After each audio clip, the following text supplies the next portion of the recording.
오늘 말씀의 제목은 그 시신 앞에서 일어나 라는 제목으로 말씀의 은혜를 나누겠습니다. 그 시신 앞에서 일어나. 사람이 어떤 뜻을 정하고 계획을 세우면은 그 계획을 실행하려고 머리를 씁니다. 머리를 써서 이렇게 하면 되겠다라고 하는 계획을 세웁니다. 그런데 사람의 계획이라는 게 뜻대로 되지 않을 때가 매우 많습니다. 시행착오를 여러 번 겪고 그 계획을 갖다가 실행하다 보면은 나중에서야 이렇게 했을 것을, 이렇게 하면 좋았을 것을, 그런 생각을 하게 됩니다. 아브라함도 마찬가지로 아브라함의 인생에 수많은 계획들이 있었고 그도 잘 살아보고 싶었을 것입니다. 그런데 그 인생에 실수가 너무 많습니다. 살다 보면은 이렇게 실수 많은 인생이 있을까 하는 모습이 아브라함의 모습입니다. 믿음의 조상이다, 믿음이 좋다, 그런 사람도 이런 실수가 많습니다. 그런데 그 역시도 하나님이 다듬어 주시고 만들어 주시니까 이삭을 바치는 믿음까지 가질 수 있었다는 것입니다. 오늘 하나님께서 우리들도 인도하실 것이라고 믿습니다. 하나님께서 아브라함을 그렇게 만드셨다면 오늘 우리들에게도 충분한 은혜를 주셔서 우리들도 그렇게 다듬어 주시고 만들어 주실 거라고 저는 믿습니다. 근데 이 세상을 살아가는 동안에 그러한 믿음을 가지고 살아가는 게 매우 중요합니다. 하나님께서 나와 함께 하시고 나의 길을 인도하신다라고 하는 이 믿음을 갖지 않으면 우리 인생은 때때로 흔들릴 수밖에 없거든요. 파도가 치고 어려운 일이 닥치고 괴로운 일이 닥치다 보면 자빠지기도 하고 흔들리기도 하고 혹은 하나님의 뜻과는 정반대로 걸어가기도 합니다. 오늘 우리의 인생이 그렇게 힘들고 녹록하지 않기 때문에 하나님께서는 오늘 우리에게 이런 말씀들을 통해서 격려해 주시고 하나님께서 가르쳐 주신 길을 걸어갈 수 있도록 우리에게 알려주시는 것입니다. 아브라함의 인생도 우리가 이렇게 쭉 지켜봐서 알겠지만 하나님께서는 나 자신의 인생 또한 그렇게 이끌어 가신다는 사실을 믿으시길 바랍니다. 하나님은 그 믿는 자들을 하나님의 뜻 가운데, 그 계획 가운데 이끌어가고 계십니다. 오늘 우리들은 알 수 없지만 하나님은 그 계획 가운데서 우리를 인도하고 계시는 것입니다. 아브라함에게 하나님은 약속을 주셨습니다. 이 땅을 내게 주겠다. 자손이 모래알같이 많아지게 하겠다. 하늘의 별과 같이 많아지게 하겠다. 그러나 그 약속은 공수표처럼 느껴졌습니다. 왜냐하면 자식이 하나도 없었기 때문입니다. 이 말도 안 되는 이 약속을 붙들고 나아가는 아브라함과 사라의 모습은 어땠을까요? 그런데 오늘 사라가 그 약속을 보지도 못하고 죽어버립니다. 1절에 보면 사라가 127세를 살았으니 이것이 곧 사라가 누린 횟수라. 약속이 이루어지는 걸 좀 보기도 전에 사라가 죽어버립니다. 며느리도 들어오고 손자도 봐야 될 그 나이인데 죽어버렸어요. 그냥. 그러니까 얼마나 허무하겠습니까? 자기 자식들 잘 되는 꼴도 보고 또 세상이 좋아지는 것도 봐야 되는데 그냥 죽은 거예요. 얼마나 아쉽고 안타까운 죽음입니까? 아쉽죠. 실제로 아브라함도 슬픔과 원망과 탄식이 그 안에 있었을지도 모릅니다. 내게 남은 건 이삭 하나뿐인데 이 이삭 하나로 하나님은 뭐를 하실까? 하늘의 별과 같은 거 별로 꿈꾸지도 않는데 괜히 그런 거 마음에 그냥 부풀게 꿈만 주셔갖고 바다에 모래알같이 많아지는 거 별로 꿈꿔본 적도 없는데 괜히 그런 거 마음에 꿈 줘갖고 그런 거 보여주고 해준다고 그래갖고 괜히 승질만 나게 하고 하나님 말이요 너무하는 거 아닌가 하는 생각이 들지 않겠습니까? 이제는 내 사랑하는 마누라마저 데리고 가니까 이거 하나님 못 믿겠다 이런 생각이 들지 않겠습니까? 오늘 우리들은 사랑하는 사람을 잃어버렸을 때 가장 큰 아픔을 느끼게 되죠. 여러분들도 아마 사랑하는 사람을 잃어버린 아픔이 있은 사람이 있을 겁니다. 아마 사랑하는 사람을 먼저 보냈을 때 이 마음에 사무치는 괴로움과 슬픔은 이루 말할 수가 없는 것입니다. 이 땅에서 우리가 겪는 슬픔이죠. 그게 이 땅에서 우리가 겪어야만 하는 일인 것입니다. 오늘 아브라함도 그 슬픔을 겪고 있습니다. 이 슬픔의 장면에 많은 사람들은 그냥 성경을 대하여 읽고 아 그래 뭐 부인 죽었구나 그 다음 어떻게 되나. 성경을 읽을 때는요 좀 감정을 이입하고 아 이 말씀이 어떤 것인가 이런 생각을 하면서 읽어야 되는데 그래 죽었어 그 다음은 이렇게 읽으면 은혜가 안 됩니다. 성경을 읽을 때는 천천히 묵상을 해가면서 야, 이 사람 감정은 어땠을까 이 상황은 어땠을까 이런 걸 생각하면서 우리가 말씀을 봐야 됩니다. 127세를 살았습니다. 소망은 잔뜩 있었지만 소망이 이루어지는 건 못 보고 죽었단 말입니다. 얼마나 힘들었을까를 한번 생각해 보는 겁니다. 뿐만 아닙니다. 이 상황 속에서 아브라함은 자기에게는 손바닥만한 땅조차 없었다는 사실에 매우 큰 분노가 일어나지 않았을까 싶습니다. 이 땅을 네가 발바닥으로 걷는 땅을 다 주겠다고 약속을 했는데 개뿔 손바닥만한 땅도 없으니 여기에서 승질이 날 수밖에 없지 않겠습니까?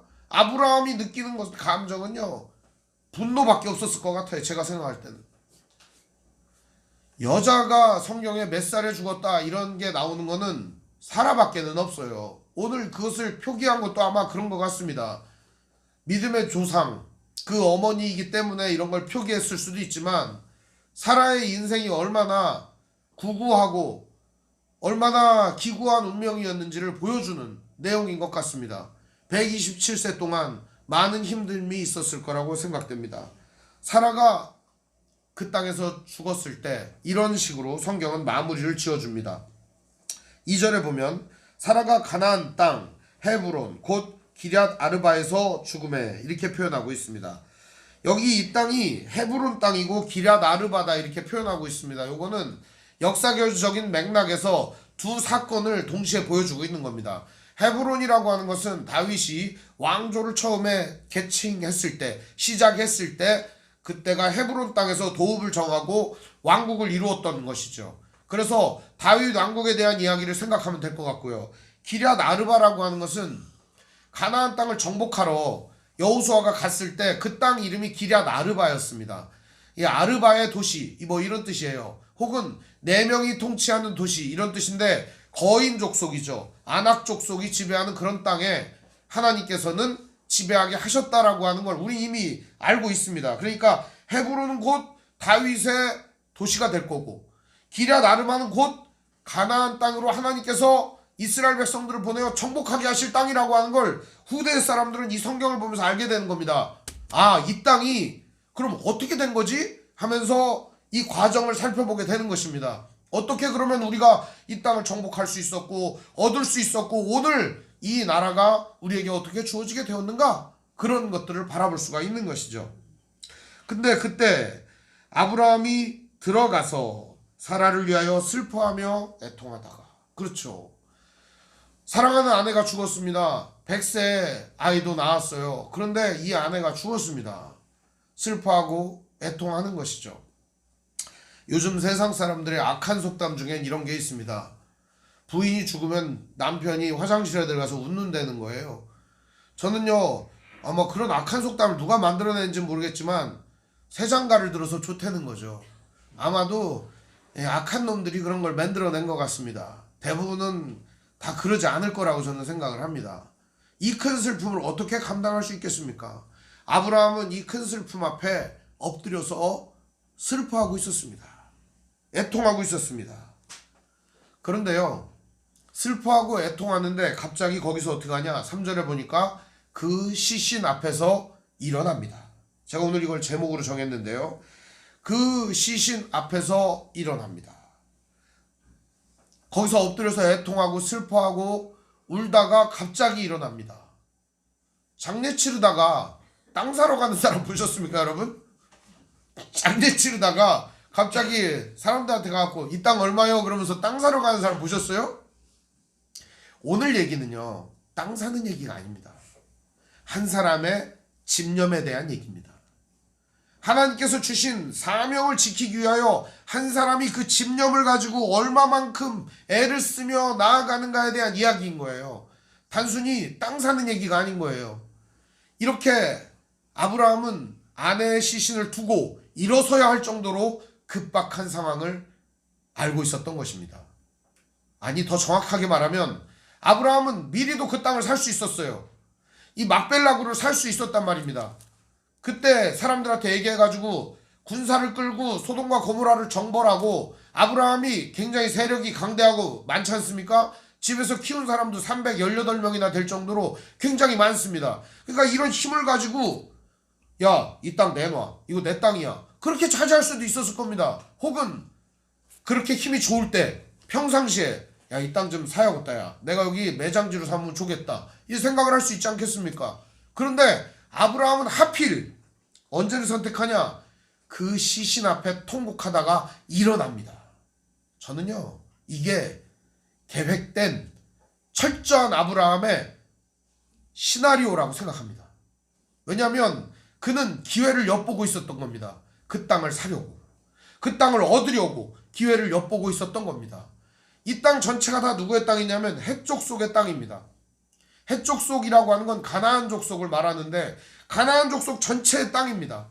근데 이곳에서 이 땅을 사려고 한다면 아브라함이 죽은 다음에나 혹은 아브라함이 없어진 다음에는 이 땅을 갖다 소유권을 주장할 수가 없었을 것입니다.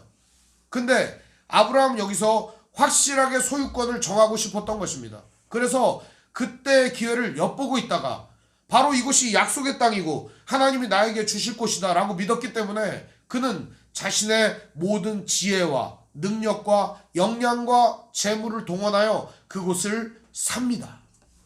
그 장면이에요.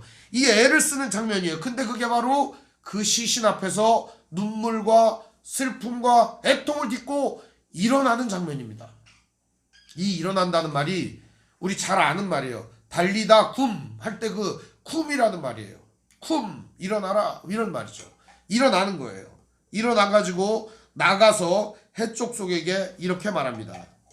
아브라함의 명대사가 이어집니다. 나는 당신들 중에 나그네요, 거류하는 자이니 당신들 중에서 내게 매장할 소유지를 주어 내가 나의 죽은 자를 내 앞에서 내어다가 장사하게 하시오. 나는 나그네입니다. 떠돌입니다. 이제 좀 정착하고 싶은데 땅을 좀 주세요. 그리고 나 오늘 부인 보냈어. 이 땅 주면 안 되겠어. 슬픔을 당한 사람 앞에서는 사람들이 전부 다 마음이 녹아지게 돼 있습니다. 이 기회에 아내가 죽은 큰 슬픔이 있지만 아브라함은 그 슬픔을 뒤로하고 이것으로 기회를 엿보고 있다가 이날 터뜨리는 것입니다. 이 땅 줘라, 내가 살게, 얘기하는 것입니다. 그러자 헷족 속이 아브라함에게 이야기를 합니다. 5절 6절 말씀 보면 헷족 속이 아브라함에 대답하여 이르되 내 주여 들으소서. 당신은 우리 가운데 있는 하나님이 세우신 지도자이니 우리 묘실 중에서 좋은 것을 택하여 당신의 죽은 자를 장사하소서. 우리 중에 자기 묘실에 당신의 죽은 자를 장사함을 금할 자가 없으리이다. 여기서 보면은 매우 이 사람들이 호의적입니다. 실제로 아브라함은 거기 있는 모든 사람들에게 호의적일 정도로 선을 베풀고 사랑을 베풀고 그 많은 사람들 앞에서 인정과 칭찬을 받는 사람이었습니다. 우리는 잘 알고 있지 않습니까? 이전 본문과 말씀을 통해 아브라함은 많은 사람들에게 칭송받고 존경받는 사람들이었습니다. 오히려 이들은 이렇게 말합니다. 당신 하나님이 세우신 지도자인 걸 압니다. 여기다가 장사를 하십시오. 여기 묘실 중에 아무거나 골라서 들어가십시오. 그렇게 얘기를 합니다. 그러자 아브라함이 이렇게 말합니다. 7절에 보면 아브라함이 일어나 그 땅 주인 헷족 속을 향하여 몸을 굽히고 허리를 굽혀서 90도로 인사를 합니다. 이 하나님께 세우신 지도자 아브라함, 여태까지 누구에게도 머리 숙여본 적 없던 이 사람이 그날 처음으로 머리를 숙입니다. 사람들 앞에 고개를 숙이며 말합니다. 제발 이 땅을 주십시오.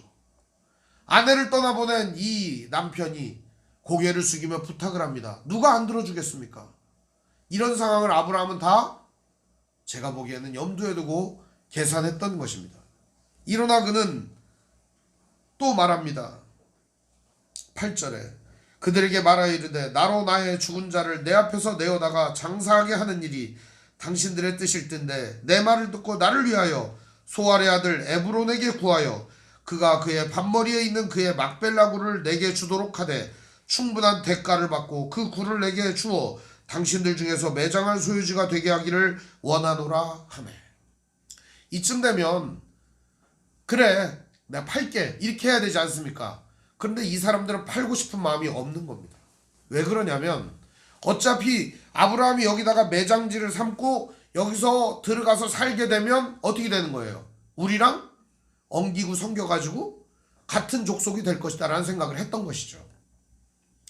이들의 장례 문화는 독특합니다. 굴 이렇게 있지 않습니까? 굴.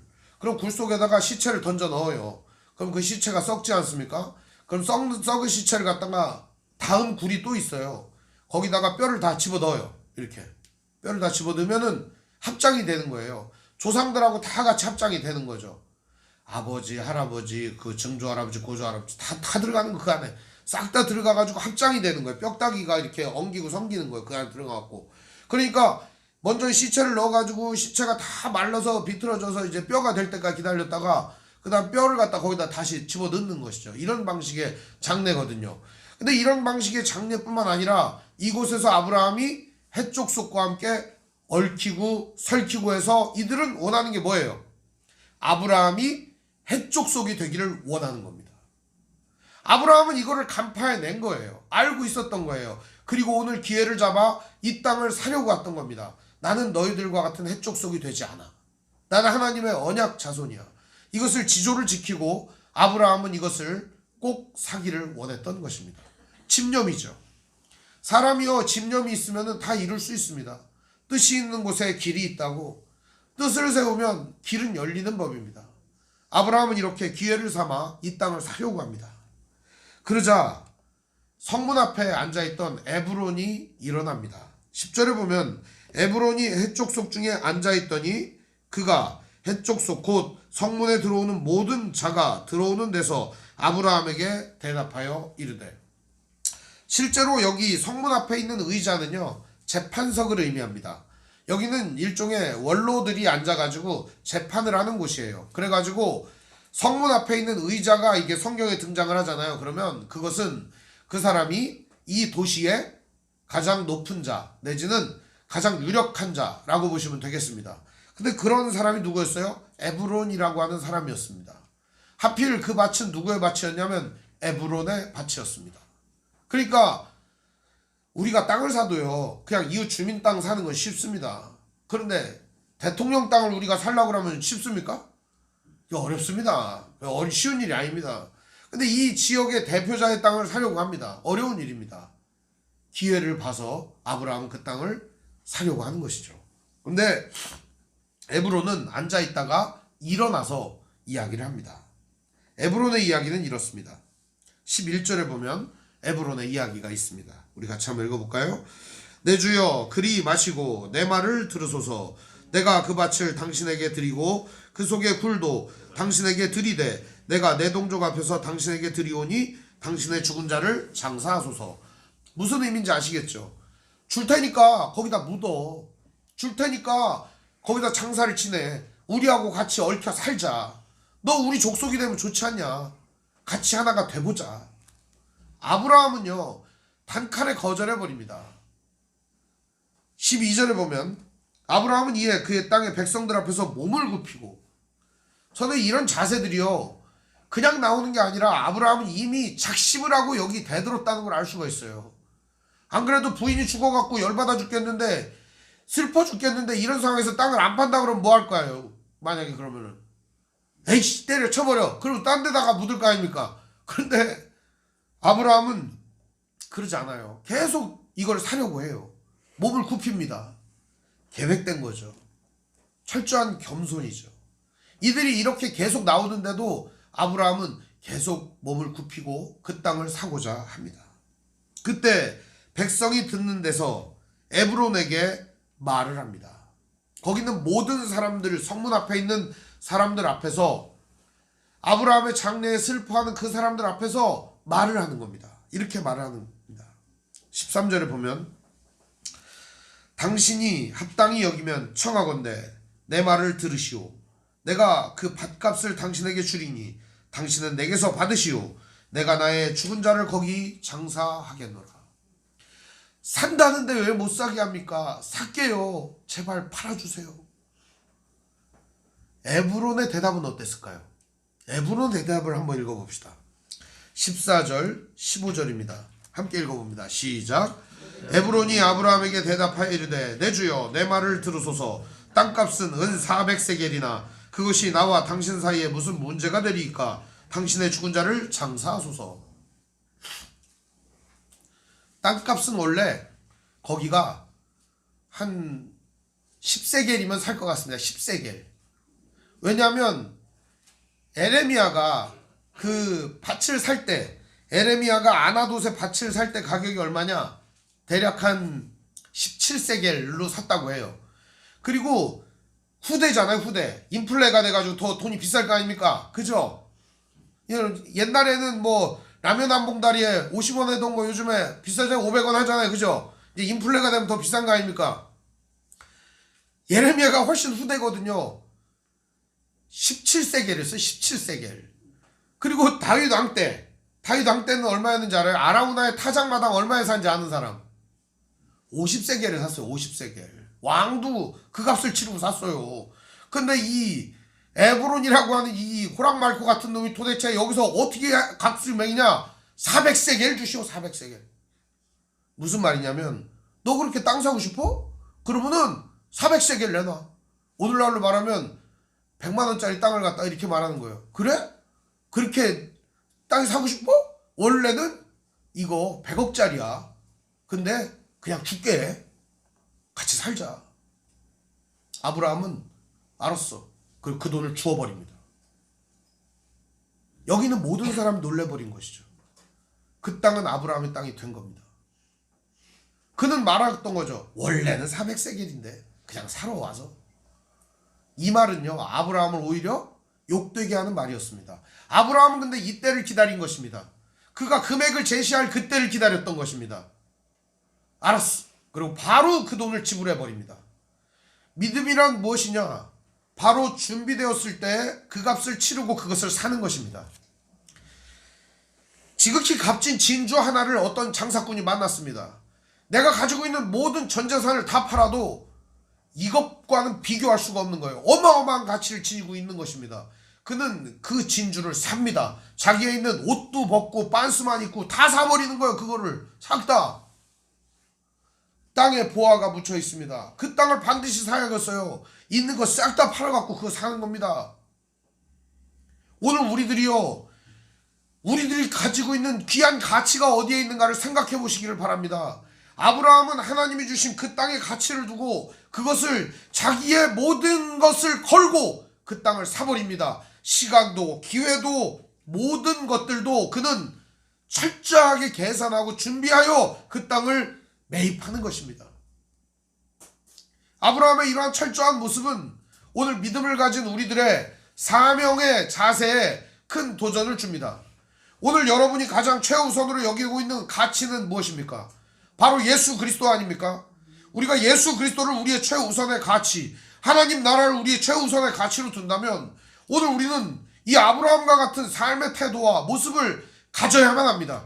이것이 바로 아브라함의 모습이자 오늘 우리가 나아가야 하는 믿음의 모습이기 때문입니다.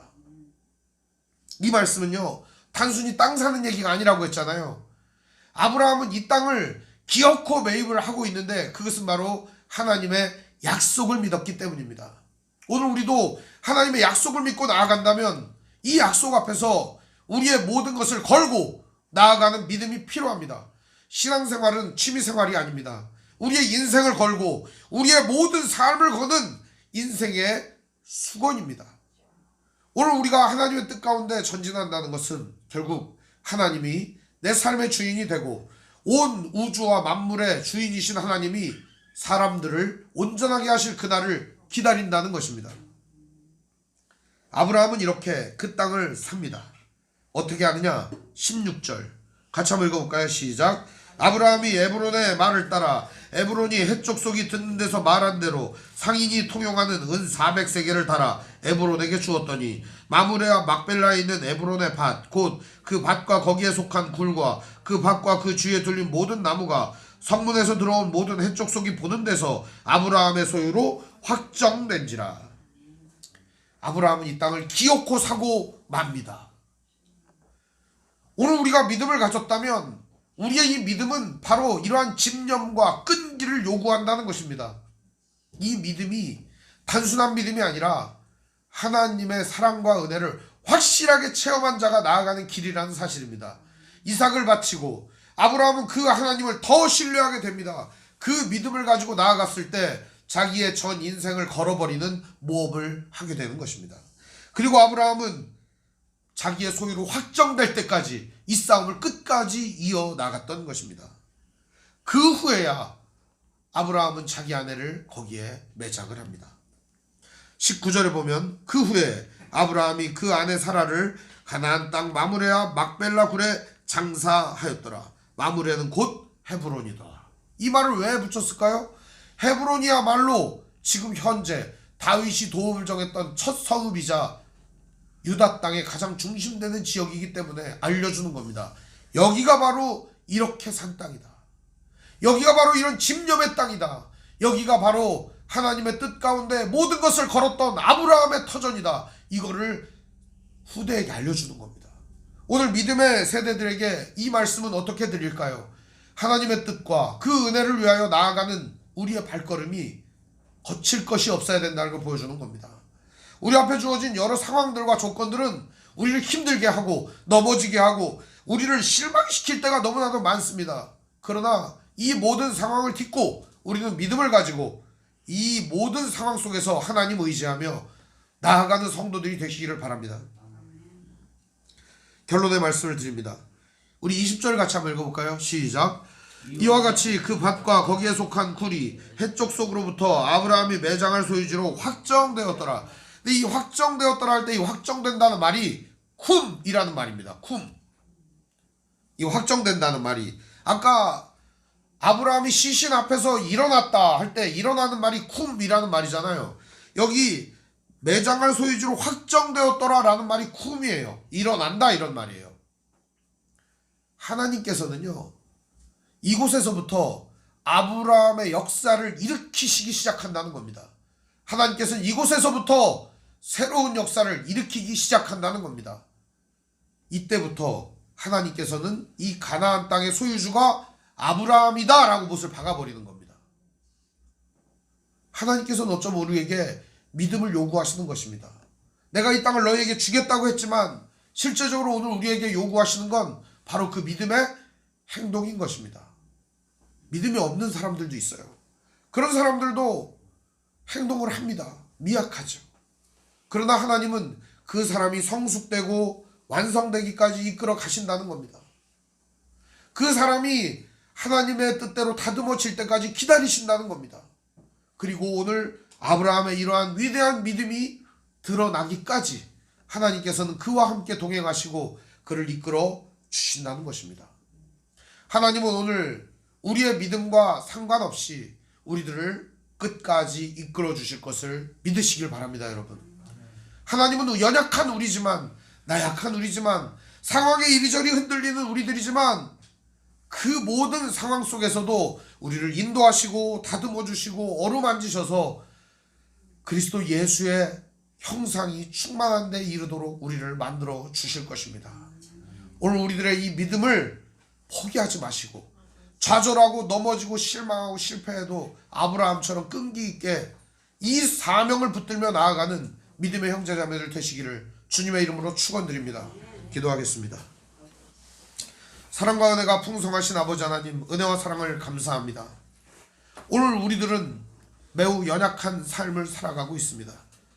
때로는 준비되지도 못하고 무엇을 해야 될지도 모르는 이러한 인생 속에서 하나님의 사랑과 은혜만을 의지하며 나아갑니다.